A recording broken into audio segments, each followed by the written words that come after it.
Então, salve, salve pessoal, tudo bem? Eu sou o professor Gilberto Gil, do Cefet RJ, né, fundador aqui da Olimpíada Brasileira de Investimentos, e na noite de hoje me sinto muitíssimo honrado em poder dividir a live com uma das maiores notoriedades do Brasil em fundos imobiliários, né, professor Baroni.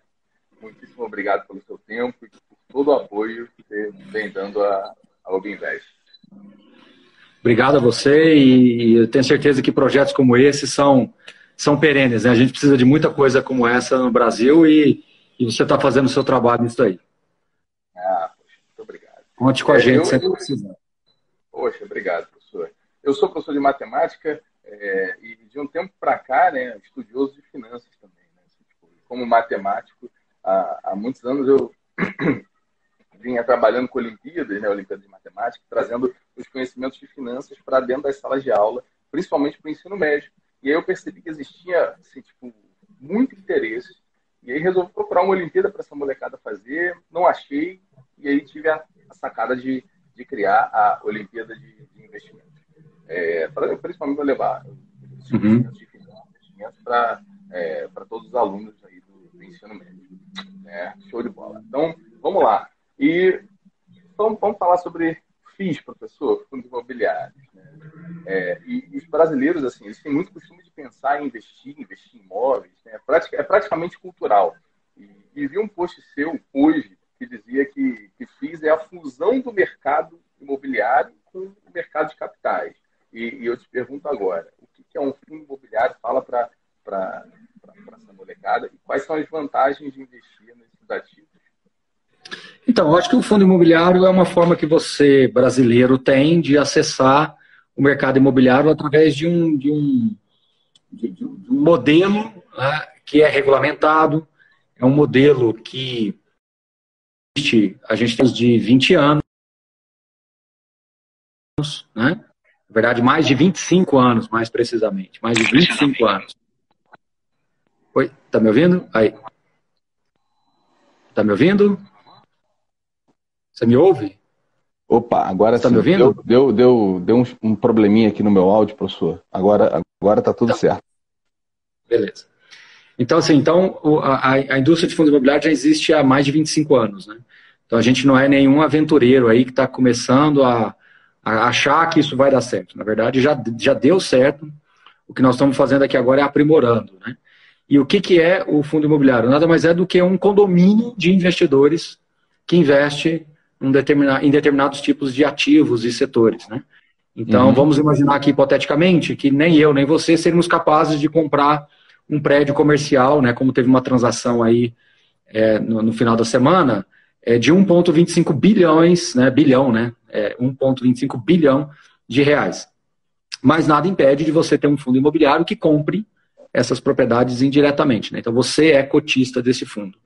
Então, o fundo imobiliário é um veículo de investimentos, que eu falo que é um condomínio de investidores, que tem como objetivo adquirir propriedades imobiliárias em diversos setores, né? Logístico, industrial, corporativo, educacional, supermercados, hospitais, escolas, universidades, e, enfim, eu acho que tem muita coisa acontecendo, né? Você tem também a parte de centros de diagnóstico, né? De lojas de varejo, né? Então tem muita coisa legal acontecendo, eu acho que é o começo de uma história muito bacana que a gente ainda vai ver. Puxa, muito bom. E sem contar também, né, professor, que a acessibilidade dele é muito boa, né? Assim, tipo, você não precisa ter muito dinheiro para investir, né? Com uma quantidade, com R$100, R$150, você consegue comprar uma cota de um fundo imobiliário, né? Tem uma gestão profissional, assim, tipo, tem toda... tem muitas vantagens. Eu falo que é um investimento muito democrático, né?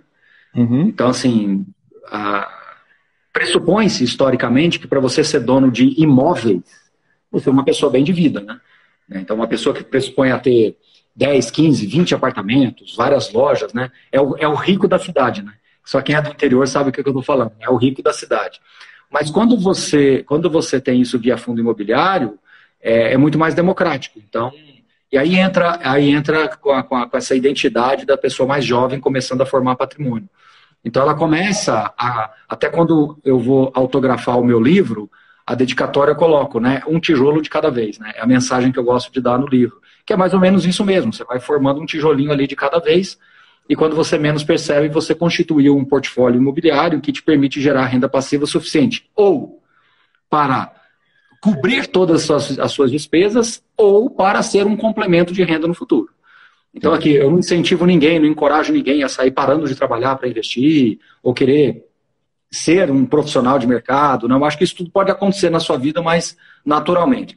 Mas qualquer pessoa, né, ela pode ter o INSS, pode ter uma previdência privada, pode ter outro tipo de previdência, pode, mas nada impede de também ter fundos imobiliários.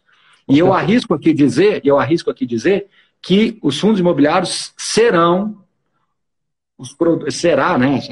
o fundo imobiliário, né, será o produto previdenciário mais demandado pelo brasileiro nos próximos anos, próximas décadas. Então, assim, talvez eu não vá ver isso. Que eu tenho hoje 43 anos, talvez eu não veja isso em 20 anos, 25 anos, não sei. Mas eu tenho absoluta convicção que meus filhos irão ver. Absoluta convicção. Então, se eu considerar que daqui 50 anos os fundos imobiliários serão principais, eu tenho absoluta convicção. Sim. Isso aqui tudo vai ficar gravado e alguém vai pegar esse vídeo daqui 50 anos e vai falar que eu fiz essa previsão. Mas por que você está falando isso, Baroni? Você está querendo lacrar? Você está querendo... Né? Não, é porque eu acredito mesmo, porque é um produto que ele cresce indefinidamente. Onde eu quero chegar com isso? Vamos raciocinar. Se você partir do pressuposto que a população não para de crescer, e que a população ela vai demandar imóveis de qualquer natureza, você vai ter que morar em algum lugar, você vai ter que trabalhar em algum lugar, você vai ter que comprar coisa em algum lugar, você vai ter que passear em algum lugar, você vai ter que visitar algum lugar. Então amanhã você pode começar a ter fundos imobiliários de setores públicos, por exemplo, que você tem uma estrada imensa para se explorar, trilionária. Entendeu? Então, assim, eu falo que esse mercado ele ainda tem um universo para se explorar que as pessoas ainda não viram aquilo que eu estou vendo. Ou seja, muitos ainda investem pensando ali no mês seguinte só, pensando ali no dividendo dele e tal. Cara, eu olho para tudo isso e falo, tá bom, eu estou aqui escrevendo um capítulo da história. Daqui, como eu disse, 40 anos, 50 anos, vai ter fundos imobiliários que vão ser donos de dezenas de prédios. Vamos raciocinar. Nós aqui, eu tenho certeza que você, e assim como eu, somos pessoas aqui apartidárias. Nós não estamos aqui falando de política. Né? Jamais seria o meu objetivo e jamais seria a minha intenção. Mas por que não ser dono daqueles ministérios todos de Brasília, das grandes sedes da Polícia Federal, do Ministério Público de não sei o quê, das procuradorias? Olha, se você pega tudo isso e joga dentro de um grande fundo imobiliário, esse fundo imobiliário não vai ser um fundo imobiliário de 1 bi, vai ser um fundo imobiliário de alguns bilhões de reais, contratos de 15, 20, 30 anos, né? Ou seja, eu olho para tudo isso e, como eu falei para você, eu vejo uma avenida muito grande ainda para ser explorada. Então, por mais que a gente fale, por mais que a gente faça, eu acho que nós estamos escrevendo um capítulo. O pessoal aí atrás, né, o Sérgio Beleza, essa turma toda, Moisés e tal, eles escreveram a introdução do livro, talvez o primeiro e o segundo capítulo, nós estamos aqui escrevendo o segundo ou o terceiro capítulo, alguma coisa assim. Talvez eu escreva mais 1 ou 2 capítulos, estou ansioso para começar a escrever o capítulo em que a gente vai desbravar os setores, né? Começar a olhar para outros setores que a gente não olhava. Já estamos olhando para a renda urbana, estava fazendo uma live agora há pouco com o gestor do HGRU, já começamos a olhar para agrícola, já começamos a olhar para data center, ainda não chegou nada, mas deve chegar em breve, tomara que chegue logo. E aí eu quero escrever esse capítulo, eu quero estar na história nesse capítulo, quando o fundo imobiliário vai acessar coisas que antes eu não imaginava, entendeu? E aí isso eu queria ver. Cria uma avenida de crescimento, assim, tipo, muito grande. E se você for projetar isso matematicamente, desculpa falar assim, tipo, matemática, porque eu sempre carrego um pouco pro viés matemático. E fizer o fluxo de caixa descontado, trazendo, poxa, assim, tipo, ainda assim, tipo, é um universo ainda de crescimento que existe. O mercado, vamos falar por número, já que você está falando de matemática, a indústria de fundo imobiliário é uma indústria de 100 bi. A indústria de fundos de investimento é uma indústria de 6 trilhões. Poxa. Ou seja, o mercado de fundo imobiliário ele é 2% do mercado total de fundos. Só que nós somos a classe que mais cresce. Então, por isso que quando eu falo 30, 40, 50 anos, fica parecendo que é muito, mas, cara, passa rapidinho. Então, é isso aí. Aí fica uma dica aí para essa molecada que tá fazendo, que vai fazer a Olimpíada, e assim, eu percebo que tem muitos jovens que seguem você, muitos jovens que já estão antenados nessa parte de fundos imobiliários. Pô, fica aí, segue esse cara, porque fundo imobiliário assim, um dos pilares do futuro. Outro dia agora, semana passada, meu filho veio perguntar para mim com o que ele ia trabalhar, né? Eu peguei e respondi como todo pai, né? Eu falei, filho, você vai trabalhar naquilo que você se identificar, você, quando começar a estudar as matérias, física, química, ele ainda tem 10, 11 anos, você começar a estudar física, química, biologia, tudo, aí você vai se identificar naturalmente e você vai seguir seu caminho. Aí ele até virou para mim e falou assim, mas eu posso fazer o que você faz, né? Eu falei, filho, isso aí, se as coisas acontecerem, tudo bem, né? Mas aí depois eu pensando comigo, né? Se ele se sentir motivado a trabalhar com isso, sendo muito honesto e muito franco, eu acho que esse lado de finanças pessoais, e dentro de finanças pessoais você desdobra em várias coisas, e a parte de fundos imobiliários, eu acho que eu me vejo como quando eu tinha 16, 17 anos, que eu passei no vestibular para um curso na área de TI. Cara, quando eu fui me alistar lá no Exército, aquelas coisas todas, cara, todo mundo queria que eu fosse lá fazer, na época, não sei como é que chamou, na época o tal do NPOR e tal. Por quê? Porque você precisava de pessoas, né? Isso eu tô te contando uma história de 23, 24, 25 anos atrás, né? 26 anos atrás. É isso? Então assim, todo mundo queria a TI. E olha só o que virou. Né? Quem realmente hoje ainda olha para essa área, você tem muita coisa para explorar. E eu vejo que mercado de capitais, finanças no Brasil, fundos imobiliários no Brasil, tem uma avenida muito grande, porque o que nós fizemos até hoje foi muito pouco. E muita coisa do que nós fizemos foi feita da maneira errada. Vendendo para as pessoas, o que eu vou falar agora é muito interessante, de que o mercado de capitais é uma coisa sexy, é uma coisa bonita, você ter 3, 4, 5 monitores, é você falar que você ganhou tanto, que você, né, fez isso e fez aquilo, é sexy isso. Isso é uma maneira deturpada do mercado de capitais. O mercado de capitais tem que ser vendido como uma plataforma em que você se associa a produtos de qualidade para pagar suas contas amanhã. É isso. Mas é mais sexy vender essa ideia do ganho, né? Sim, cara, eu vou beber água no copo do meu menino aqui, mas eu vou beber. Daqui a pouco, se bobear, um dos meus pimpolhos aparece aqui também, né? Pois é. Poxa, mas professor, assim, quando a gente pensa em investimentos em imóveis físicos, né? Eu já tive amigos que queriam investir em salas comerciais, né? Investir, não, vamos construir para fazer um imóvel, depois a gente vender, né? Vou comprar um imóvel aqui para botar para alugar. Tem várias opções, né? Mas óbvio que muitas vezes o risco não é avaliado, né? Assim, o risco que envolve esses investimentos imobiliários, né? Que precisa, obviamente, ser levado em consideração. Mas em relação aos FIIs, né? Assim, tem vários modelos, né, de FIIs, tem vários setores, né? E qual é o setor, né? Primeiro, quais são esses setores e qual é o mais queridinho, assim, das pessoas? Boa pergunta sua. Eu tenho uma resposta antes da pandemia e depois da pandemia, tá? Eu acho que antes da pandemia o setor queridinho era shopping center, sem dúvida nenhuma, tá? E depois da pandemia eu acho que o setor queridinho, na verdade, viraram os fundos de papéis, os fundos de CRIs, são os recebíveis imobiliários, tá? Mas eu acho que isso também passa. Eu acho que no final do dia, o que vai valer sempre é uma carteira mais diversificada, em que, o fundo queridinho, hoje o shopping não é mais queridinho. Pô, eu estava terminando a live, vindo para cá, chegou um alerta, né? Chegou uma mensagem no celular, a reabertura do shopping de Manaus, do portfólio do XP Malls. Cara, as coisas vêm e vão. A gente está num momento muito atípico, então, de fato, a leitura que a gente faz, ela não pode ser definitiva, porque tudo pode mudar muito rápido, mas eu entendo que, assim, quando eu comecei a investir, o queridinho era laje corporativa, 75% do mercado era laje. Só tinha fundo de laje. Você pegava gestora que só tinha laje, você pegava fundo que só tinha laje, você pegava uma carteira de uma pessoa com 20 fundos, 15 era laje. Eu não estou exagerando não, estou falando verdade isso. Isso era o comum. Essa história que eu estou te contando é de 2011, 12, mais ou menos ali. Era isso, só se falava nisso. Aí as coisas foram acontecendo e foi mudando. Então, assim, hoje uma carteira já é muito mais bem diversificada. Aí depois foi a época das agências. Então, 2012, 13, 14, as lajes foram perdendo e as agências foram ganhando e tal.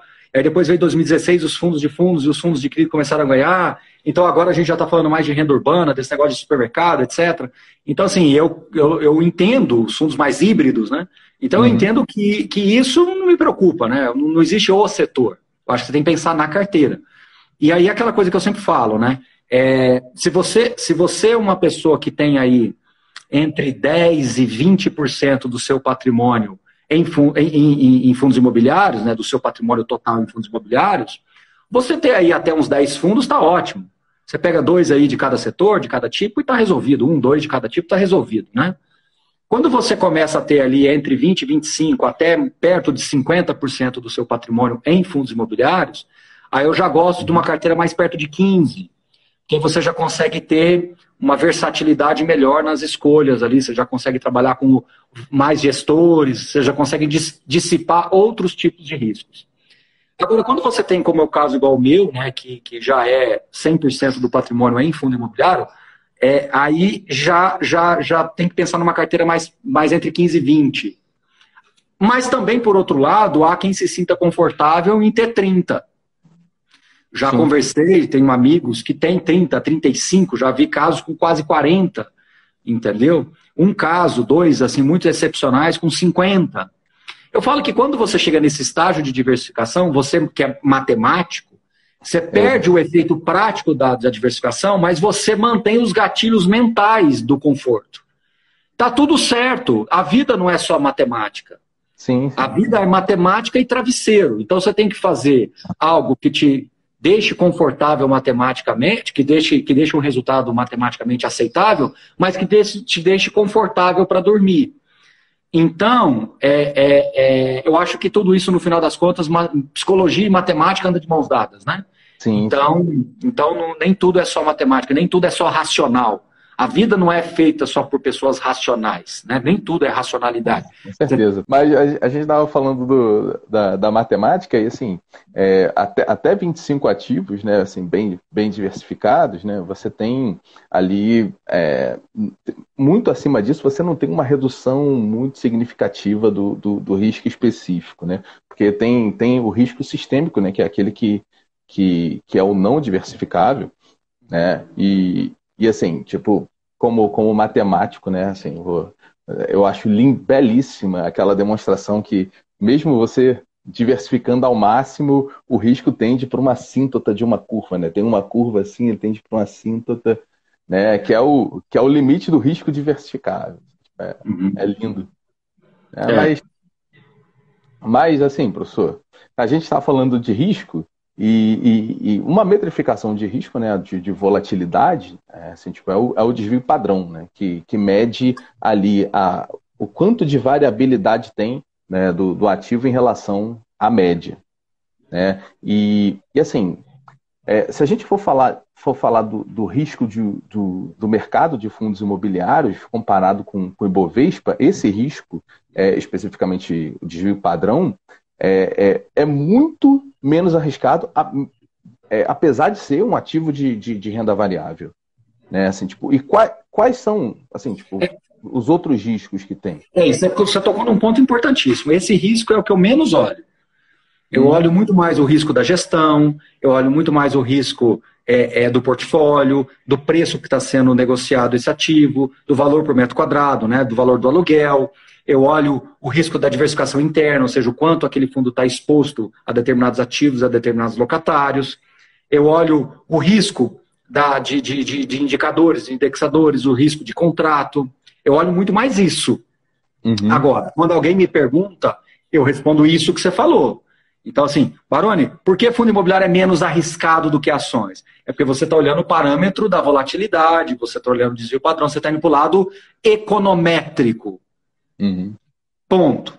Agora, do lado mais fundamentalista, eu prefiro ter uma outra análise. Por que eu prefiro ter uma outra análise? Porque quando você tem um fundo que você gosta muito e ele cai, às vezes por uma volatilidade maior de mercado, você se sente bem confortável de seguir comprando ou aproveitando aquela oportunidade. Justamente porque você não está com o risco da volatilidade na cabeça, você está com o risco da operação em si. Entendeu? Então, por isso que eu falo que essa resposta ela tem duas linhas. A linha econométrica, que é a que você dá aula, que você estuda, que você sabe fazer pra caramba, e eu acho isso fundamental. Mas você tem uma linha fundamentalista, que é aí onde é o meu trabalho aqui, de realmente colocar lupa e tentar quantificar isso para as pessoas. E que normalmente a gente tem conseguido aqui, na média, entregar uma carteira para o investidor que tenha uma relação de risco-retorno interessante, que entregue mais do que o IFIX, que é a média, mas que a gente também não tenha volatilidade e não perca o sono aqui. Então, essa é a proposta. Poxa, muito bom. E vi, assim, acompanha você, eu sou seu fã, né, professor? Imagina. Acompanho há muito tempo. E vi que você, que assim, o pessoal da Suno, né, fez um índice, né, de fundos imobiliários, o Suno 30. Explica um pouquinho qual a diferença entre o Suno 30 e o IFIX. A diferença é que, primeiro, um derivou do outro. Então, é uma diferença, vamos dizer assim, focada na modernização. Mas a gente não reinventou a roda. Então, vamos por partes.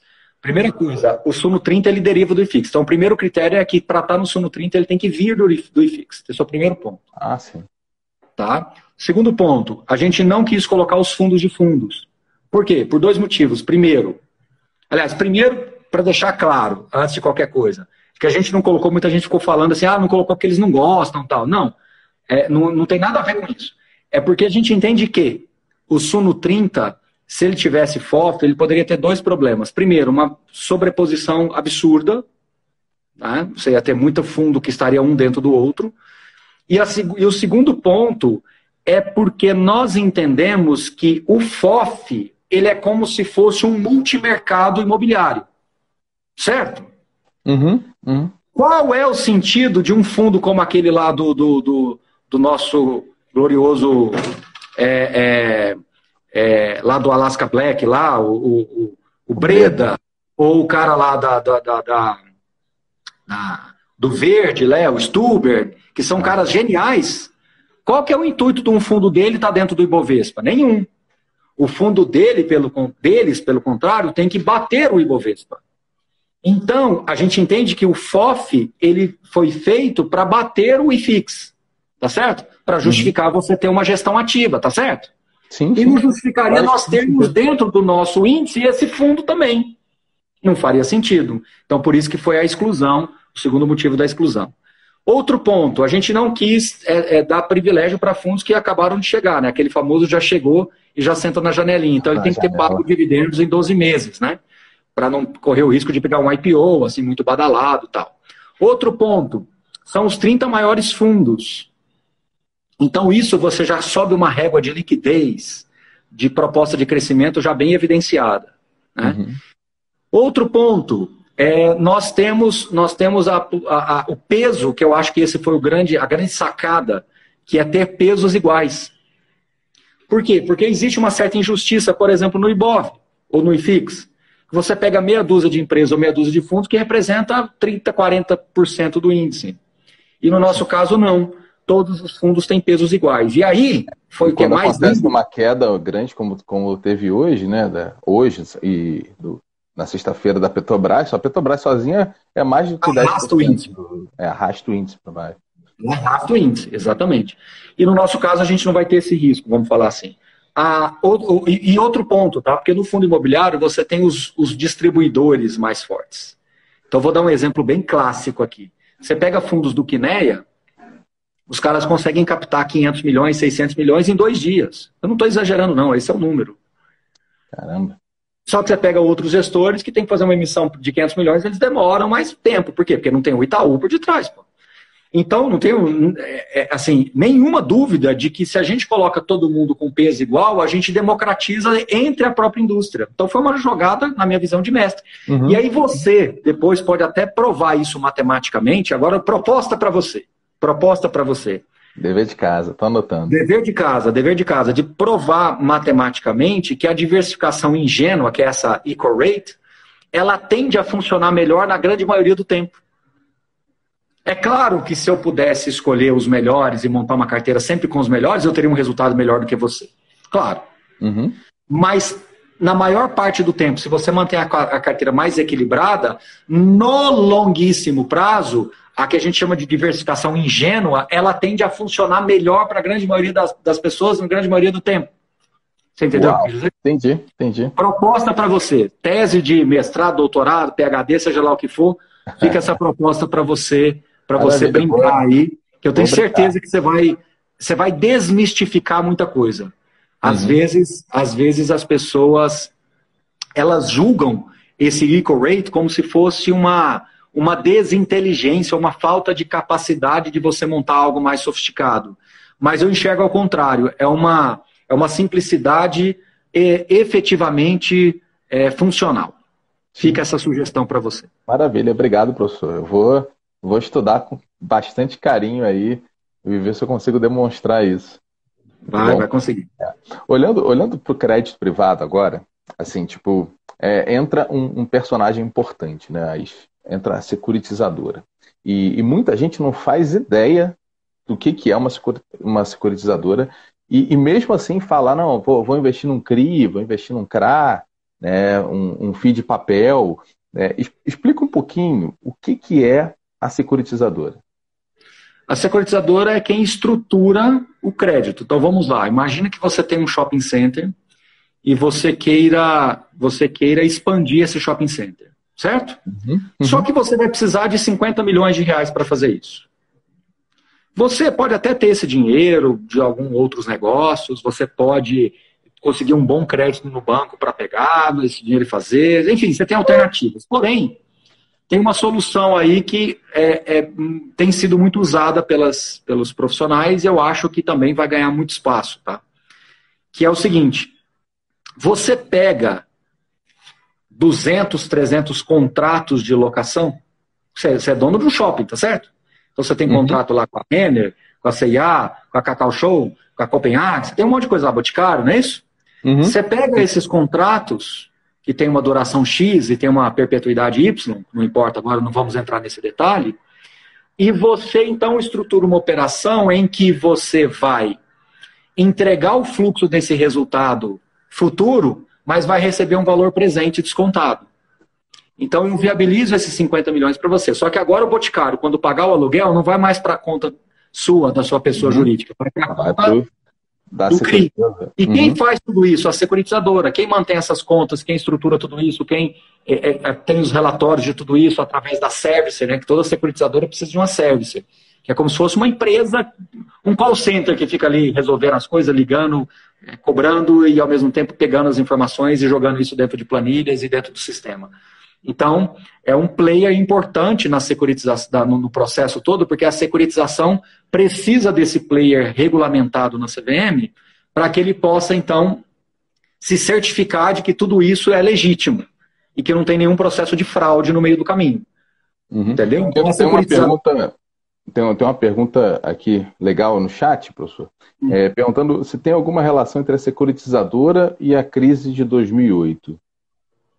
Não, nada a ver. Para começo de conversa, a crise de 2008 não teve nada a ver com o Brasil. A crise de 2008 foi um problema dos créditos americanos, que inclusive tem vários filmes que a pessoa pode ver, que foram criados veículos de investimentos em cima desses créditos. E todo mundo sabe que nos Estados Unidos você tem um problema estrutural em que você consegue hipotecar com muito mais facilidade. Então, aqui no Brasil não tem absolutamente nada a ver com isso. Primeiro que nós não estamos falando de crédito habitacional, não tem nada a ver.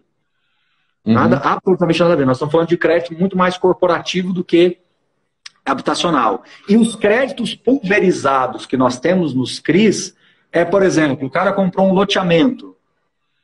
E aí, o loteador, não estou falando de Itaú, de Caixa, de financiamento, não tem nada a ver. O loteador vendeu um lote lá em 180 meses. Ao invés de ele ficar esperando a receber aquelas parcelinhas lá de R$400, R$400, 400 e poucos reais, ele pega aquele monte de contrato dos lotes que ele vendeu e antecipa. Sim. Então, não tem, sendo muito franco, não tem absolutamente nenhuma relação. Nenhuma relação mesmo. E acho que nós não temos a palavra... Eu não vejo bolha nisso. eu vejo muito mais, talvez, uma régua baixa no controle. Isso pode acontecer. Então, você pode estar tendo um aumento de inadimplência, talvez, que o gestor não está acompanhando muito, isso pode acontecer. Você pode estar tendo, talvez, um risco de pré-pagamento muito alto, porque o GPM está ficando muito caro, então vai chegar uma hora que o loteador não vai querer continuar pagando, então ele vai buscar outra operação para quitar essa, e aí o fundo pode ter muito caixa depois de um determinado momento. Isso tudo pode acontecer. Mas veja, por que eu estou te explicando que existe esse risco? Porque não tem nada a ver com a crise de 2008. Sim. Percebe? Eu estou explicando o risco hoje para você ver que não tem nada a ver com 2008. 2008 foi uma coisa muito mais séria, porque você tinha um cascateamento de swap lá, tipo os contratos CDS, CDO, lá, me foge o nome agora, que é você pegar aquilo ali, falar que vale e ficar jogando um fundo dentro do outro e um fundo vai comprando o outro. Aí você vai criando uma cascata de que quando o crédito aqui falha, você tem que desconstruir tudo isso. Aqui no Brasil, qual é a chance dos bancos estarem com problema de financiamento habitacional? Na minha visão, zero. Sim. Não tem. Esse problema nem está na pauta. E qual é a chance de um fundo comprar outro? Zero também. Porque o CRI, ele é um ativo de renda fixa negociado. Então, para alguém comprar, o outro tem que vender. Você não sai cascateando isso. Entendi.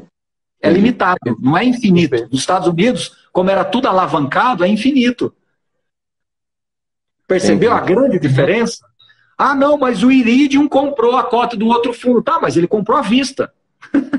Se amanhã ele quiser vender, ele vende, não tem problema nenhum. Entendi. Entendeu? Então, assim, não é uma coisa que vai para o infinito. O problema da alavancagem, aí você pode também, imagino que você deva ter algum estudo disso, o problema da alavancagem no mercado de fundos imobiliários é que o problema de alavancagem no mercado de ações é que o ganho é finito, mas a perda é infinita. O prejuízo é infinito. Uhum. Sim. No Brasil, no mercado de fundos imobiliários, é zero essa possibilidade, na minha visão. Se você me perguntar isso talvez daqui 10, 15, 20 anos, pode ser que eu tenha uma interpretação diferente. Mas hoje não é um cenário que eu trabalho em nenhum dos meus modelos. Zero essa possibilidade. Boa, boa. Obrigado, professor. E assim, professor, como é que se faz para avaliar assim, tipo, um fundo imobiliário para aquele investidor que quer ter o cuidado de cada mês colocar ali na melhor oportunidade? Bom, desculpa frustrá-lo e frustrá-los, né? Mas não tem uma resposta muito simples para isso. Uhum. Não tem. Por quê? Você tem alguns caminhos, eu vou dizer 2. Ótimo. Ter uma casa de análise, um profissional que te ajude nisso, ou você realmente se dedicar a estudar o mercado e fazer acompanhamentos diários, semanais, não da cotação, mas acompanhar as publicações, cara. Só nesse momento que eu fiquei aqui parado entre aspas, que eu fiz uma live no meu canal, e agora estou fazendo com você, mas só de ter parado aqui 2h30, deve ter saído, porque eu olhei ali rapidinho antes de vir para cá, já tinha entrado mais ou menos 6 relatórios gerenciais novos no mercado, no plantão da Bolsa. Então, assim, ou você acompanha, ou você tem alguém para decidir, porque não tem como você achar que eu vou dar uma dica de ouro e não não adianta eu querer mentir. É acompanhamento. Vamos lá, deixa eu mudar a história aqui. Eu sou professor, então eu tenho a prerrogativa de inventar exemplos mirabolantes, né? Você vai vender você vai comprar um carro usado, certo? Você é capaz de identificar se aquele carro foi batido ou não, se aquele carro tem algum retoque ou não, se aquele carro está precisando de alguma manutenção ou não quando você dá uma volta nele, se você abrindo o motor ali e funcionando o carro, se está com a mecânica boa, você tem essa capacidade? Infelizmente não. Não, pois é, a grande maioria de todos aqui não tem. Mas quando você é um profissional da área, você bate o olho e sabe se o carro é bom ou não é. Certo? Com certeza, certíssimo. Leilão de gado. Se você colocar para mim aqui uma vaca malhada e uma vaca marrom, para mim é uma vaca malhada e uma vaca marrom. Se aquilo ali fosse dentro de um leilão, o comprador de boi, o comprador de vaca, ele vai saber se aquela vaca é boa ou não, se está num preço bom ou não, tá certo? Certo. o que leva essa pessoa a ter isso? É algo que se constrói dentro de uma vida, de uma dedicação de alguma coisa, correto? Correto. Pronto. O que leva o que leva um cardiologista a pegar um ecocardiograma, como é que chama, um eletrocardiograma lá, e falar, pô, esse cara aqui está infartado, esse cara aqui está com problema tal? É a experiência construída. Então não adianta, por isso que as pessoas ficam querendo buscar a dica, a mágica, a fórmula, que eu falo, né? As pessoas de hoje, em geral, elas gostam de tudo muito no atalho, é muito fast food, né? Muito... O cara nunca fez uma pamonha, ele nunca foi lá na roça pegar o milho, descascar o milho, cozinhar a pamonha. On demand, né? Exatamente, é tudo muito rápido. E aí, e eu percebo isso às vezes nos comentários do meu vídeo, né? Às vezes você faz um vídeo de 5 minutos só para explicar um conceito. Que legal, professor, beleza, faça vídeos assim também desse jeito, né? Foi só um conceitozinho. Aí você faz uma live de 1 hora entrevistando um gestor, dando uma aula de mercado imobiliário do fundo para o cara, e o cara acha ruim porque demora 1 hora. Então, infelizmente, essa é a nossa, essa geração das coisas muito rápidas, né? Então, não tem essa dica, infelizmente. Como eu falei, eu vou frustrá-lo, mas não tem. Ótimo, agora, você consegue aperfeiçoar à medida que você consegue, que você se mantém próximo do mercado. Entendeu? Então, quanto mais próximo, mais a sensibilidade. Uma curiosidade minha agora, assim, no mercado de ações existem aqueles fundos quantitativos, né? Sim.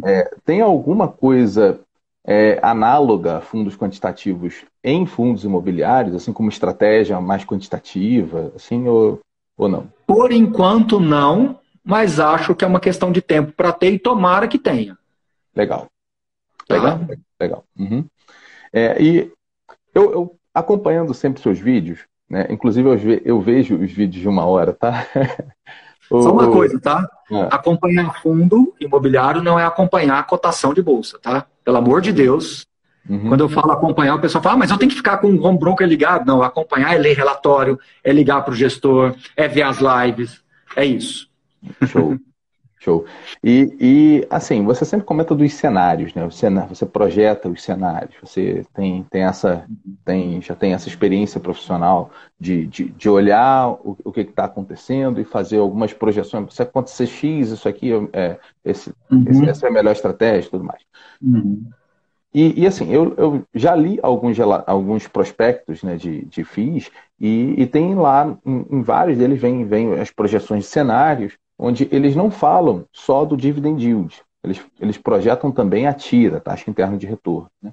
E para fundos imobiliários, é melhor a gente olhar a TIR ou olhar o dividend yield? Excelente pergunta, e isso daria uma outra live, tá? Para o afegão médio, você deve olhar o dividend yield. Para o afegão médio. A TIR, ela considera o desinvestimento. Por exemplo, tem um fundo aí que anunciou uma oferta nova e publicou o prospecto, e esse fundo está considerando uma TIR de 16,30 num cenário em que ele vende todos os imóveis com 5 anos. O que o gestor quer dizer com isso? Ele quer dizer que no 5º ano ele vai vender todos os ativos e vai te entregar um resultado de 16,30, tá certo? Uhum. Bom, primeira pergunta, isso é ótimo, isso é fantástico, tá certo? 16,30 de rendimento anual durante 5 anos, você está aumentando o seu patrimônio, quase dobrando o seu patrimônio praticamente em 5 anos, beleza? Esse é um ponto. Segundo ponto, ele vai fazer isso? Óbvio que não. Ele vai vender todo o portfólio dele em 5 anos e vai zerar o fundo e devolver? Não. Mas o que ele está falando para você? Ele está falando para você que ele está aberto a girar o portfólio e capturar esses ganhos imobiliários ao longo dos seus ciclos, tá certo? Uhum. Lindo. Pronto. Lindo. Então, para o investidor o afegão médio, ele vai olhar o dividend yield. Mas a partir do momento que ele começar a ter uma esfera de mais longo prazo, de mais perenidade, de mais ciclo, de realmente abraçar a ideia do fundo imobiliário, ele vai perceber que logo, logo os gestores vão começar a serem mais reconhecidos pela sua capacidade de girar o portfólio. Qual é o nosso grande problema? Nosso grande problema é que nós estamos em fase de crescimento. Então é como se eu tivesse que acumular gordura agora. eu ainda não tenho muita gordura para queimar, eu tenho que acumular. Mas daqui a alguns, lembra da história dos meus filhos, lá dos 40, 50 anos? Eu vou ter fundos de 30, 40, 50 bilhões de reais. Então esses fundos não vão mais conseguir fazer emissões de 30% de fator de proporção. Então eles vão fazer emissões menores e eles vão ser reconhecidos pelos investidores pela sua capacidade de girar e entregar TIR. Hoje falar de TIR, como diz a minha mãe, é jogar pérola aos porcos. Você não tá, é muito legal, mas não vale nada.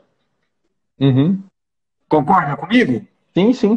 Por quê? Porque é pouca coisa. Você tem um fundo que tem um patrimônio de 2 bi. Ele foi lá e vendeu alguma coisa de 50 milhões, 60 milhões e deu uma TIR de 20.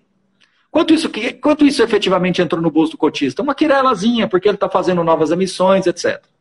Mas vai chegar uma hora em que você vai ter fundos que vai fazer grandes operações de compra e venda. Então, imagina o seguinte cenário. Você é um fundo imobiliário de 30 bilhões. Vem um private equity americano aqui e compra 5 bi de um portfólio seu. Aí a coisa vai começar a ficar melhor. Ou você vai comprar um portfólio de alguém. Você está entendendo que a escala é importante? Por isso que o Baroni defende a ferro e fogo o crescimento da indústria. Ah, o gestor está fazendo um bom trabalho, não está? Isso é outra história. Um está cobrando muito o que deveria cobrar, isso é outra história, é outro fórum de discussão. Mas a indústria, obviamente... Mas a indústria precisa crescer. Ah, mas tem que crescer de qualquer jeito, Baroni? Arrancando dinheiro do cotista, essa é outra história. Por isso que eu acredito na autorregulação. Vai se dar melhor quem crescer melhor. Mas a dor do crescimento, ela é inevitável, meu Deus do céu. Ela é inevitável. Não tem como eu sair de um fundo de 2 bi e chegar em 20 bi da noite para o dia. Eu preciso dessa dor do crescimento. Aquela indecisão que todo adolescente tem, quando ele está ali com 13, 14, 15 anos, até os seus 20, 21, 22, que ele fica sem saber o que ele quer da vida, se ele está fazendo o curso certo, se ele está namorando a pessoa certa, se os amigos realmente são bons, se não são, aquela coisa, aquela indefinição, se ele vai casar, se ele não vai, se essa é a mulher da vida dele, não é, se é o marido da vida, se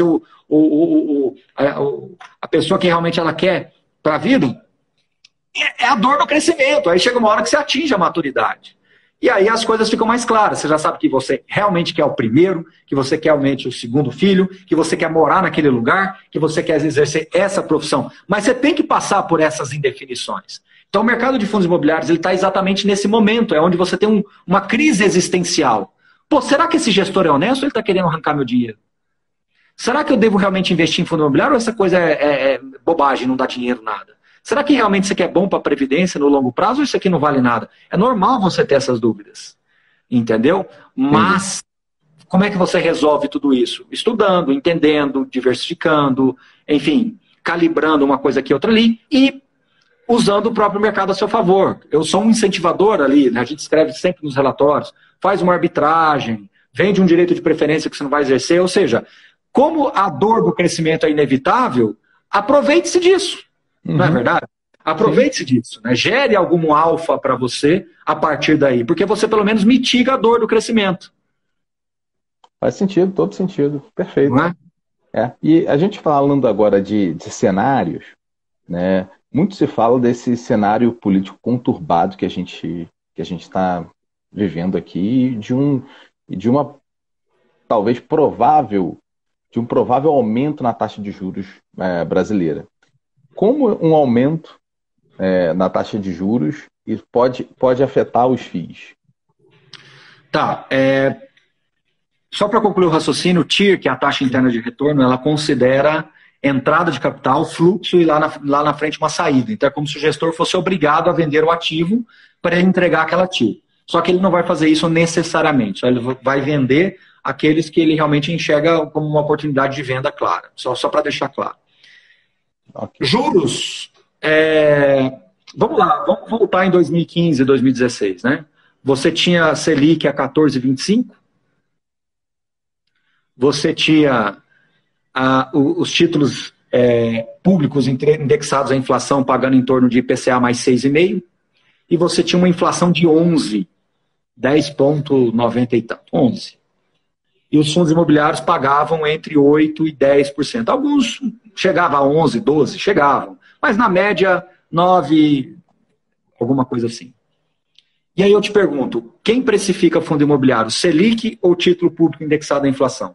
Então vou repetir para você pensar, você é um cara de matemática, 14,25 Selic, título público pagando IPCA mais 6,5, inflação em 11 e fundo imobiliário pagando 9, vai, 9 e pouquinho. Título público atrelado à inflação. Pronto. Por quê? Porque o lastro do imobiliário é inflação, não é juro. E depois de um determinado patamar que o juro passa, a percepção de risco de dívida cresce muito. Então vamos imaginar, pelo amor de Deus, vou bater na... Tem madeira aqui, ó. Tem madeira aqui. Vou bater na madeira aqui para isso não acontecer. Se juros nesse exato momento chegar em Selic a 20, você é um comprador de título público? Responda francamente. Se o título público chegar a 20, mas a inflação agora nesse exato momento tem uma Selic lá, um CDI pagando 20%. Você é um comprador de CDI ou não? Quanto está a inflação? A inflação vai estar 15. Assim, eu assim, particularmente, eu não compro, porque, assim, tipo, a dívida pública vai estar como ali? Pronto, acabou. Não precisa continuar. Não precisa continuar a sua história. O mercado não é bobo. Quando ele começa a perceber que passou de 10, uma taxa de juros, de uma inflação, o risco de crédito aumenta muito. Ninguém quer ter papel na mão. A pessoa quer ter equity, quer ter tijolo, quer ter alguma coisa que gera valor. Por quê? Porque o problema monetário ele é gigante. Então a gente tem que parar com essa premissa, que eu acho primária, de ficar comparando o fundo imobiliário com juros. Você tem uma correlação com o título público, mas num determinado momento ela se perde, para mais ou para menos. Uhum.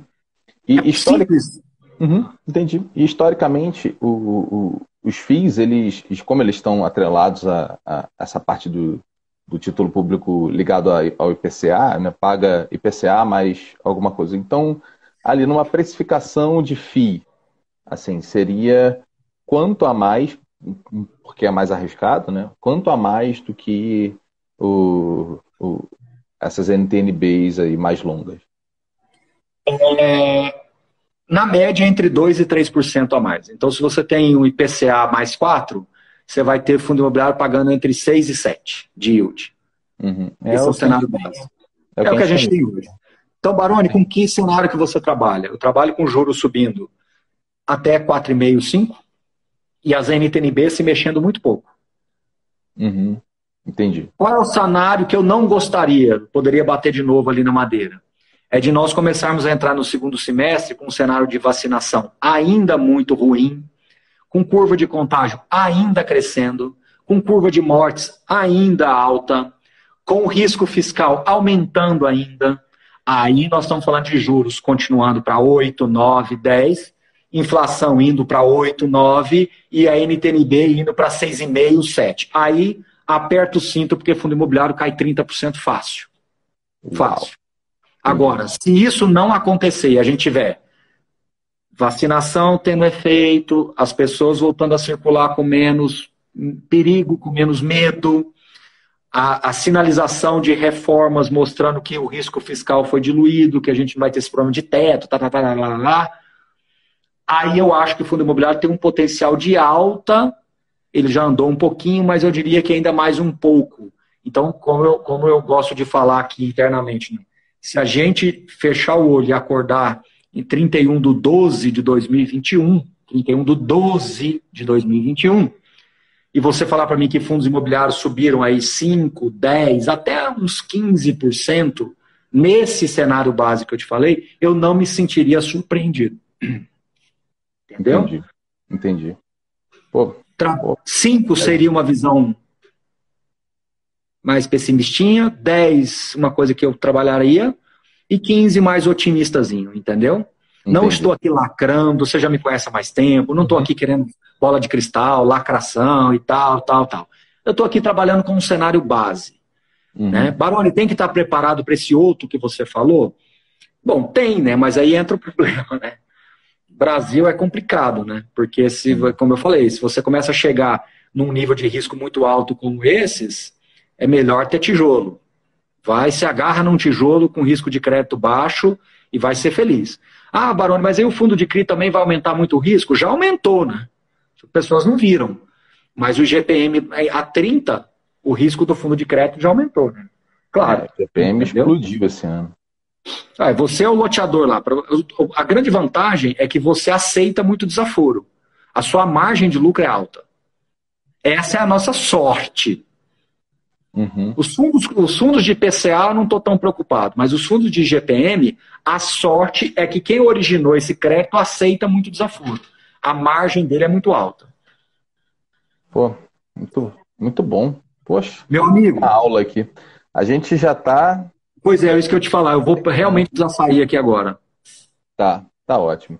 Professor, agradeço muitíssimo o seu tempo, toda a força que você vem dando para a Olimpíada Brasileira de Investimentos. Obrigado pela live de hoje. Tenho certeza que as pessoas curtiram e aprenderam muito. Tamo junto, obrigado, parabéns aí pelo trabalho, conte sempre comigo. E é isso aí, valeu e vamos em frente. Com certeza. Grande abraço, mestre. Um abraço. Tudo de bom. Valeu. Tchau, tchau. Valeu.